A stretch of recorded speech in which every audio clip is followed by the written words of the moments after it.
Hello, everyone, and inside today's Locked On Canadiens, the Montreal Canadiens lost again, but that doesn't matter because Nick Suzuki is an NHL All-Star.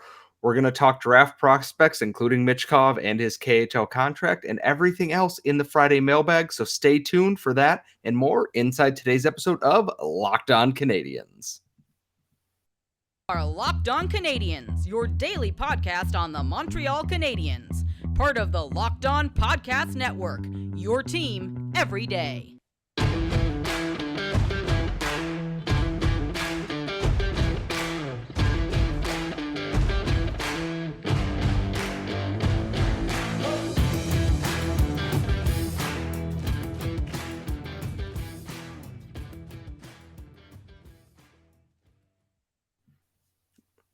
Hello, everyone, and welcome to episode 759 of Locked On Canadiens. We are your daily Montreal Canadiens podcast, and you can find us wherever you get your daily podcasts on your podcatcher, Apple, iTunes, Spotify, Amazon Prime, wherever.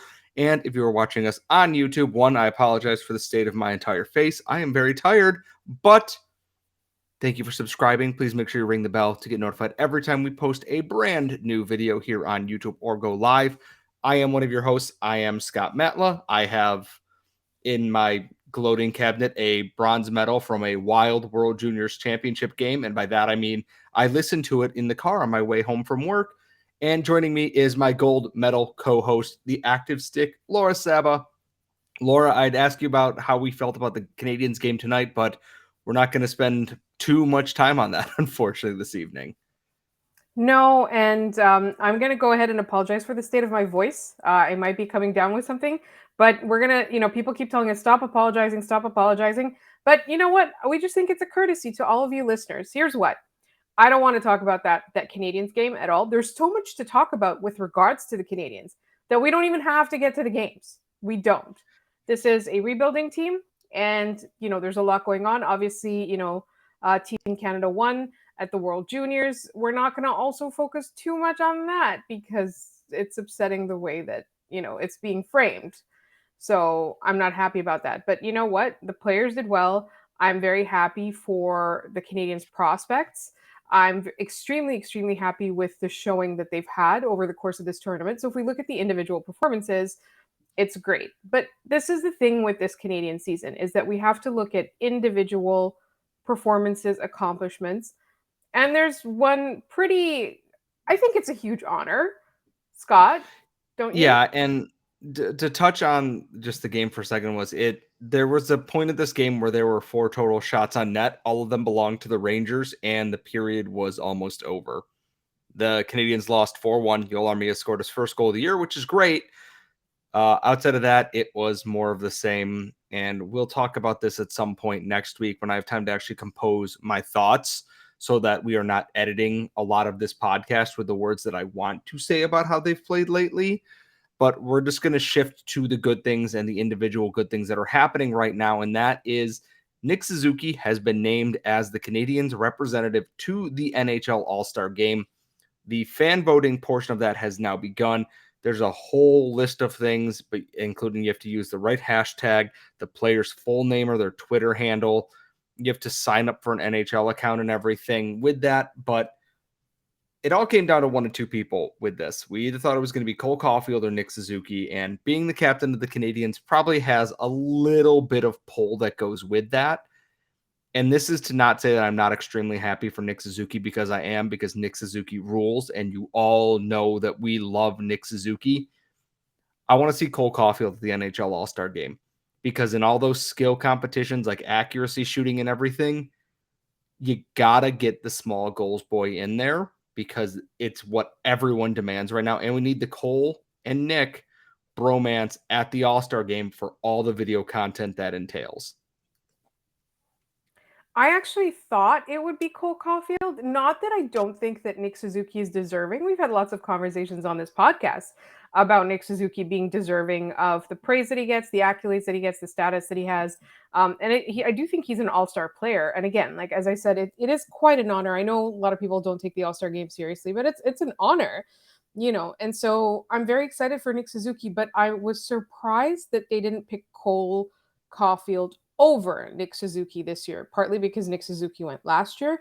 Also, Cole Caufield has this like massive campaign going on, goal campaign going on, that I think, this is the perfect time to send him. What if he has a slump next year? I don't know. I mean, I don't think he will, but I felt that it would be Cole Caufield, but still, I'm very excited. And here's the thing, Habs fans, we should be working really hard to get Cole Caufield into the All-Star game. There's a mailbag question related to this. It's coming up in a later segment, but we need to do it. We need to, like, every time I unsubscribe from the NHL emails, I like an All-Star comes around and I have to sign up with like all of my emails to like vote for the players I want. But that's what we're going to do. We are going to get Cole Caufield into the All-Star game, because if he doesn't go and some like senator goes, I'm going to be really, really, really upset. I mean, they already said Chalk, which is about like, I know they have to send one person from every team, but like they sent like, anyways, they do not need another senator in the All-Star game this year. I don't think they ever need any senators in the All-Star game. No, because there's not a falling down competition for Tim Stützle to take part in. So like, we don't need this right now. Caufield, we should be easily campaigning to get him there, or, be small, score goals, vote Cole Caufield, hashtag NHL All-Star vote. We will tweet that out from our account. We will we should have someone make us a poster for it that we can just tweet out every single morning with the hashtag and everything to that. I don't know how they're tallying votes. Print it out and put it there. Hell, we'll put it on a shirt. I don't, we already have a Be Small Score goal shirts at 514 shirts, so that counts a little bit. But I do think Caufield at the All-Star game just makes sense. He's made for that kind of thing. Dude can shoot the puck. He can like put Cole Caufield in the hardest slap shot competition, because everyone's going to be these giant towering defensemen, and then you're going to have 5'7" Cole Caufield in there, and it's going to be hilarious.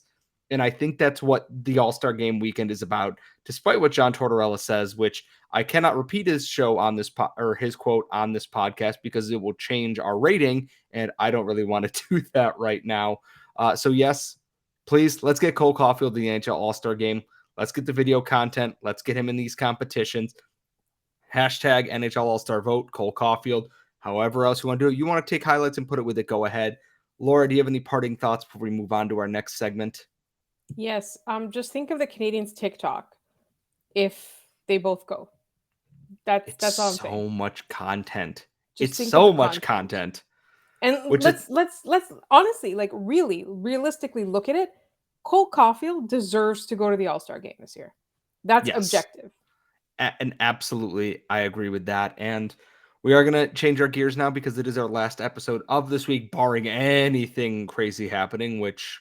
hopefully not, because I would really like to sleep this weekend away.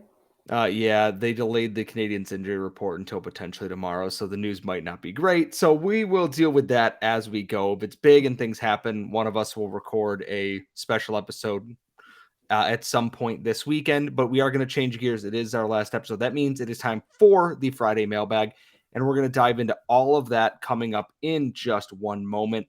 But first, today's show is brought to you by the folks at Built Bar. If you're looking for a delicious treat, but you don't want the fat and the calories, then you gotta try out Built Bar. The holidays are over. It is New Year's time. It is New Year's resolution time. And let Built Bar be the thing that helps you achieve all of your goals, whether they're, just eating healthier in the morning, having breakfast, something I forget to do all the time, in which Carly yells at me all the time. Built Bar is there for you, loaded with protein that's good for you and covered in 100% real chocolate. You got flavors like churro, peanut butter brownie, coconut almond. They have everything you're looking for with only 130 calories, less than 4 grams of sugar, and 17 grams of protein in each bar. And guess what? You can order them on built.com. You can go to your local store like a Walmart or a Sam's Club and find them there. Everything that you need. You can pick up a 4-bar box of cookies and cream, chocolate, coconut puff, whatever you could possibly be looking for. It is super easy to get your hands on Built Bar. So please check them out, built.com. Build your box, put it all together, and let us know your favorite flavor. Folks, when you try Built Bar, you're not going to go back to anything else. I promise you that. Give them a shot wherever you can find them today. We are back, and we are Locked On Canadiens. It is the Friday mailbag. And before we dive into that, please make sure you are also subscribed to Hattie Kalakash over at Locked On NHL Prospects. World Juniors is over, but that does not mean that the prospect analysis is going to stop. Hattie crushes it over there. He covers everything you could possibly be looking for in prospects. So please go follow them wherever you get your podcasts, YouTube, as always. And if you want to send us mailbag questions in the future, we are at LO_Canadiens on Twitter, LockedOnCanadiens@gmail.com. Laura, I know we got a good chunk of questions here. What do we have starting in the mailbag today? Laura, you're on mute. I was sitting here sorting through the questions, and then I didn't realize I was on mute. This is a quick email question from John M. Hey guys, with the Habs recently forgetting what defense is, I've heard no blame for Robidas. Is he getting a pass because of his inexperience? I think part of it is that the pass, so to speak, for him is that one, he is new as an assistant coach here, and he is at any point in time playing at least 4 rookies on defense at a given time. And now his best of them, Caden Gooley, is out injured. We do not know for how long at the start of this podcast. David Savard just came back, and for all his flaws, actually looks halfway serviceable for his role on this team. And then the veterans just are struggling. And I think this is we can't fully judge on this year because there's a lot of dysfunction still within the team and the systems and efforts and everything else, like we've talked about in other shows. I agree that he shouldn't be blameless, just like Alex Burrows and Martin St. Louis. No one on this coaching staff is without blame for the way things are going here. But this is also a growing experience for a lot of them, too, in that Martin St. Louis is still a first-time NHL coach. Stefan Robidas is learning. Alex Burrows is learning. Trevor Letowski is learning at the NHL level here on the fly. There's going to be growing pains in the coaching staff as well. And this is to not make excuses for how bad it is. But I want to chalk it up when there's a little bit more stability in who's in the lineup on a given night. Yeah. For me, the short answer is it's not his inexperience as much as it is what he has to work with that is getting him the pass. But I also think, much like we talked about with St. Louis, like this is an opportunity for him to get that experience that we're talking about that he needs. Ryan S. asks us on Twitter, if the Habs don't win the lottery, they'll end up picking in the 4 to 7 range. If Michkov is available to them, would you want them to pick him even if he may not play in North America for another 3 to 5 years? This is such a fascinating question to me because before this season started, it was Bedard and Michkov, 1-2 alternating here, there. And in what is a somewhat rare occurrence here, not a Russian factor like we used to see in the past, Russia's invasion of Ukraine actually has an impact in that people are not sure when their prospects are actually going to be able to leave Russia to come to North America. Like Ivan Fedotov was stopped trying to come to the US and get to the Flyers and everything. It was stopped, and he is playing now, I believe, in Siberia is where he was assigned to for hockey. And there's a thing about active military service of people who are of age and everything like that. And it's a tough question because if I'm the Habs and I'm picking in the top 5 and that Panthers pick is not also in like that top 7-8 range, I don't know if I'm able to pull the trigger right away on Michkov if there's a Leo Carlson there, a Dvorsky there. I don't think Adam Fantilli is going to fall that far because his contract in the KHL, as Laura pointed out to me before the show begins, runs until the 2025-2026 season. That is currently 3 years from now. And the Canadiens are likely looking for someone who is stepping in, if not that season, the season after that. And he still would not be at that time. And I know some people in the scouting community have seen a little bit of a tail off in his game. He was loaned out in the KHL, was playing for HC Sochi now. He went from one of the bigger clubs where he was getting like 3.5 minutes of ice time a game to actually being a more regular piece in one of the other KHL lineups. All the talent in the world, extremely, supremely talented, almost arrogantly talented. And that's what I want on the Canadiens. The hardest part about this is that he's not here for at least another 3 years. And there's just so many other mitigating factors that you look at this and go, unless you have that other pick in the top 10 there, I don't think you can pull the trigger on that right away. Because as the Canadiens, they need a stable piece here. They need someone they know they can build on in the near immediate future. 3 years is not the near immediate future in terms of rebuilding. 3 years is almost a lifetime in some cases. And this isn't to say that I don't love Michkov, the player, because I do. He's so good at hockey and would be a great addition. If this was a year and a half ago and you asked me this, I'd say absolutely. Now I'm not sure. It all depends on where else the Canadiens draft picks end up in this and what else they end up with after the trade deadline. If Florida's pick is also in that top 10, absolutely. If it's not, then I kind of hesitate a little bit right now. And I will probably change that once I actually get a look at more of the draft prospects and stuff in the class that are outside that top, 5 to 7 range. Yeah, I mean, here was my thing is that I got asked about this on the last mailbag that I did. And I said that I wouldn't do it, but that Gorton and Hughes are way more bold than I am. And I completely forgot that Florida isn't doing that well this year. So there's a possibility that they'll get another really high draft pick in that first round. So real quick, I'm going to run through a couple questions from Boondoggle because these are from a couple of days ago. One of them was, is it time to buy out Armia? Scott is under the impression that that's probably what they're going to do this offseason. Trying to get Dodonov going is a waste and let's glue him to the fourth line. Not sure what the Canadiens are going to do about that. I do think that they're not going to do that because they want him to play well so that they can trade him away for anything. And then real quick, in that Canada versus Slovakia game, one of the best games I've seen in a long time. Yes, it was a really good game. But when Canada needed a face-off win, they left Beck on the bench. Please do me a favor and sound off about this on the podcast. It's funny is that after one game of losing crucial faceoffs and getting bailed out by Connor Bedard being an absolutely generational talent, Owen Beck played a lot more in what was eventually a gold medal winning game. Hockey Canada is frustrating like that because Beck should have just been on the team in the first place, but we already had our say on that. I think he will be arguably captaining the team next year. I wouldn't be shocked if that's the case, especially if he continues to develop like he has. But as of right now, Canada kind of learned that Owen Beck is someone, maybe we should have trusted him in the first place. Even if it's just for those crucial faceoffs and eating up defensive minutes, that's your guy. And there was literally no one better in the OHL than he was last year. He said so himself and had the numbers to back it up. While I'm a bit sad the Czechs didn't win the gold medal just for a change of pace, I am happy to see Owen Beck and Joshua Waugh wearing gold tonight and funny hats as they celebrate. Yes, I think, Scott, we're going to move all the other questions to the next segment. Yes, we will get to the rest of your listener questions in our final segment, and that's all coming up next.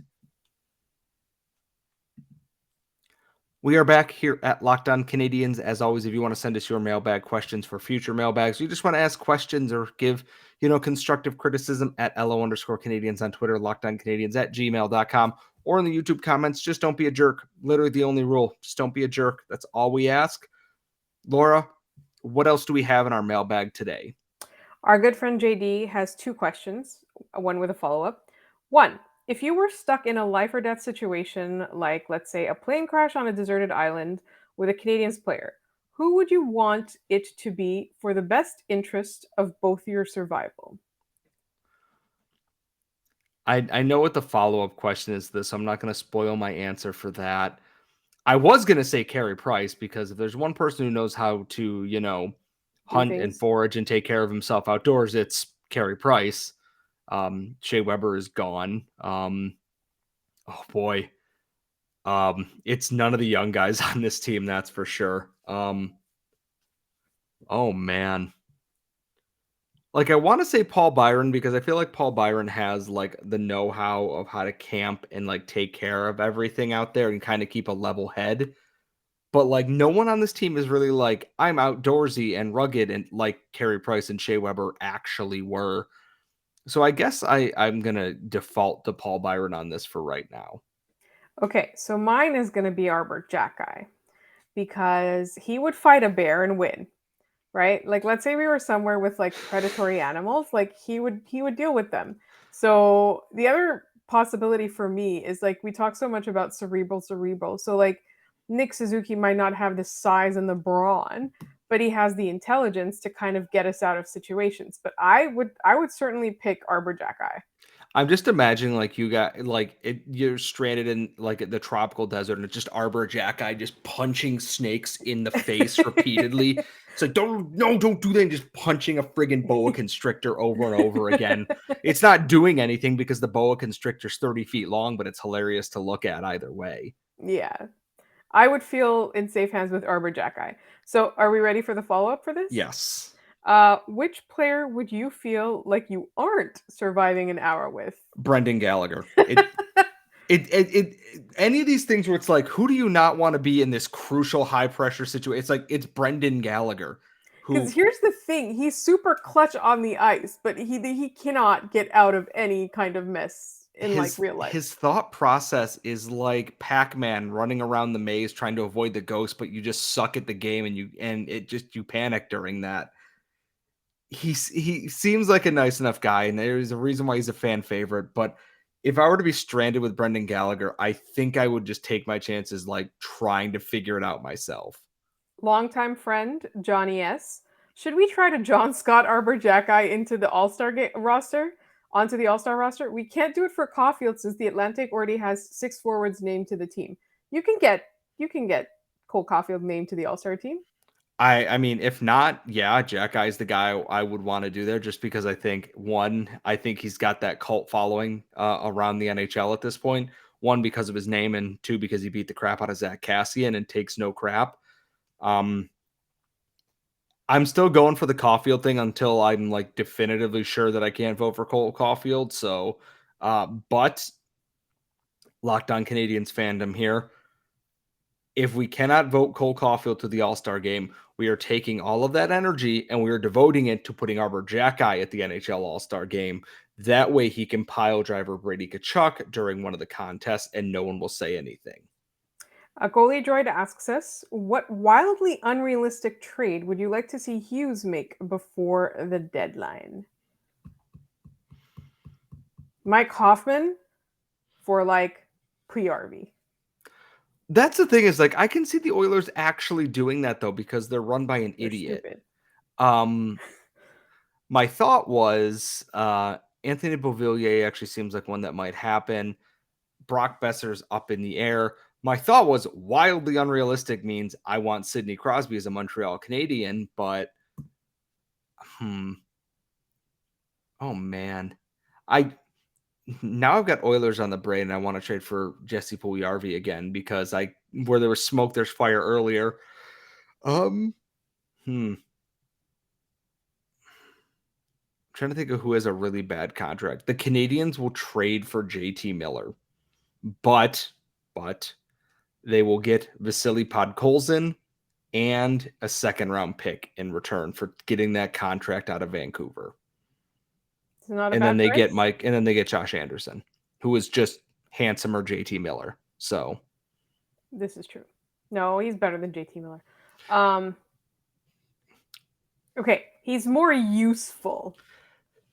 That's like being like, yes, I stepped over this bar that is embedded into my floors. Like JT Miller yells at his own teammates and thinks he's doing a good job at playing defense this year. Like he's George Santosing his way through like a Vancouver Canucks season after he got $56 million. So, all right. So I don't want to get too far into JT Miller because we had a spiral earlier this season of like people who kept asking us about JT Miller and who's the other guy that they kept asking us? Who's the useless tree? Tyler Myers. So like we got into this like I don't know why there's so many like people asking us about like these Canucks players, but like Tyler Myers like cycle of like multiple mailbags where we had to talk about him, that was a little bit hard to do with a straight face. But that's how much we love and respect you listeners. We will ask all the questions in good faith. We have a question from Dylan C. Hey guys, I have a question for the next mailbag. Given the recent rut the team is going through right now with blowout losses, Do you think this management regime will be extra aggressive in the coming weeks to make a trade, not necessarily to try and fix the season, but just to show they're not going to sit on their hands and watch? I do think there is something coming down the pipeline here a little bit, is that they haven't won in a long time. You can see the frustration settling in at this point, that Martin St. Louis is fed up. The young guys are fed up. Everyone's getting fed up. And this is the kind of thing that boils over. They might have a game where it's just they might lose, but they're just going to fight everybody. And then things get back on track, because losing and frustration can only go on for so long. And I do think that Kent Hughes is actively looking for a way not to just jettison people, but just to bring in fresh life and maybe give some of these guys another chance elsewhere, and maybe help alleviate some of this pressure here. And there are names around. Like, we've seen Jesse Puljujarvi's name in there. We've seen Brock Besser's name in there. We've seen Anthony Beauvillier's name thrown around before. There are opportunities out there for fresh starts and new possibilities for this Canadiens team, because here's the thing. If they don't work out, unless you paid a lot for them, who really cares? You were already supposed to be bad. It's just, and I was going to talk about this last week, but it's like, losing is fine, but you can't lose, look terrible doing it, and be boring at the same time. I'd rather they lose games 5-4, 5-3, where they have life, than play like this. And I think Hughes and everyone else have the same mind, because you can't build off of what is essentially nothing. This is true. It is absolutely true. All right. We have a lot of mailbag questions. Speaking of respecting all of you and giving you all due time, we only have time for 2 more questions. But as you know, we always, always, always pay our debts. Like, is it the Lannisters that always pay their debts? Yes. We are the Lannisters of the mailbag, but not of life. We're all going to die then. Why would No, you we're do not. that to us? I said not of life. I said just of the mailbag. We always pay our debts. So we are going to ask all of the questions we were asked in an upcoming mailbag in the next week or so. But we just have time for 2 more. So Boondoggle asks, to me, Jack-Eye looks pretty good on the ice. He passes my amateur eye test, but I've read that his underlying numbers aren't great. Is that true? Also read that the Habs should trade him while his value is high, a la Romanov. That seems crazy to me. How about you? I think they don't need to trade Jack-Eye. No, and the article that suggested trading him is from a website that's less than reputable, so we're just not going to give them the clicks and tell you where to find that, because that's irresponsible of us. His underlying numbers don't look great, because none of the Canadiens' defensive underlying numbers, except for Kovacevic and Harris, look great, because they get mostly secondary minutes. It's very hard for me to judge anyone's possession numbers in this season, and I try not to base everything solely on that, because they're getting beat badly in games right now. In a losing streak, everyone's numbers take a nosedive right off, a cliff there. So there is time for that to come back. It's just a matter of finding that stability we talked about, like with Stefan Robida. And then I lied. There's time for 2 more questions, but they're short questions. Again, from Boondoggle. Scott, Avatar: The Last Airbender is comfort food for my brain. One of the best TV shows ever and hard to follow up on. Did you like The Adventures of Korra? I did like the Legend of Korra as well. I'm actually in the middle of rewatching that right now, because I have a handful of shows that are, well, I need something comforting, like, Boondoggle said here. So the entire Avatar series is part of that for me, because it's so well written. It's so well done across the board through all 7 seasons in both, series there. Well worth your time if you haven't checked it out. And then finally, we have a question from our nemesis, who's been quiet for the last few weeks. He's busy being a depressed Knicks fan who looks like Sami Zayn. This is the problem, is that last Friday, right? Or was it last Thursday night? I think it was last Thursday night while we were recording for the mailbag. Our friend / nemesis / I hate him now was busy becoming a literal meme before I became a meme. Like, I will never forgive him for this. So if you watch basketball at all, last week there was a situation where he was on television and he was mentioned as a depressed Knicks fan. And in the picture, he kind of looks like Sami Zayn a little bit. I So thought it is the wild part is that I thought Sami Zayn was there and thought that was the joke because Will's a big wrestling guy. And mhm. discovering that Will looks like Sami Zayn has absolutely shattered my entire reality, which is, I'm sure, going to make him so happy to hear this in the morning. Oh no, he's so excited that like he's a meme before I'm a meme. He's like gloating about it and everything. But his question is, Will, which letter of the alphabet has the coolest animals under its banner? Oh, man. Like, are we counting dinosaurs too? Like, or no? I mean, dinosaurs are technically animals, right? Yeah, so it's like I would say like T because you have like Tyrannosaurus Rex, which are really cool, and like I already drew a blank on a second animal under the letter T. Um, I'd say B just because there are a lot of different bears that you could fit under there as well. I know he probably has one in mind that's going to be something absolutely weird because that's exactly how Will rolls with things like this. As always, I usually default to anything related to bears, so I'm gonna go with that. Anything under B. Okay. I'm going to defer to what you just said because I'm still seething that I couldn't even think of an answer to this question. Well, Like, just go to a bunch of Habs game and act depressed, and maybe you'll get on TV. It worked for Will, so I'd be a it's not like depressed it'll be Habs fan. hard. It's just I'm just so like I'm not going to get over this for a long time. Either way, that is it for our mailbag questions today. But just remember, if we didn't ask it today, does not mean we're ignoring you or we didn't get it. It will be asked in an upcoming episode very, very soon, and only after that can you yell at us for missing your question. Yes, and as always, you can tweet us at LO_Canadians on Twitter, LockedOnCanadians at gmail.com. Make sure you follow us wherever you get your daily podcasts and on YouTube, and make sure you're subscribed. Ring the bell so you get notified every time we post a new episode. Follow Laura at The Active Stick. Follow myself at Scott Matlin. When you are done checking us out, Locked On NHL Prospects, World Juniors are over, but Hattie has you covered with everything else you need to know about the best prospects in the upcoming draft class and the best ones who have already been picked. So subscribe to them wherever you get your podcasts and also on YouTube. And folks, we will see you all next time.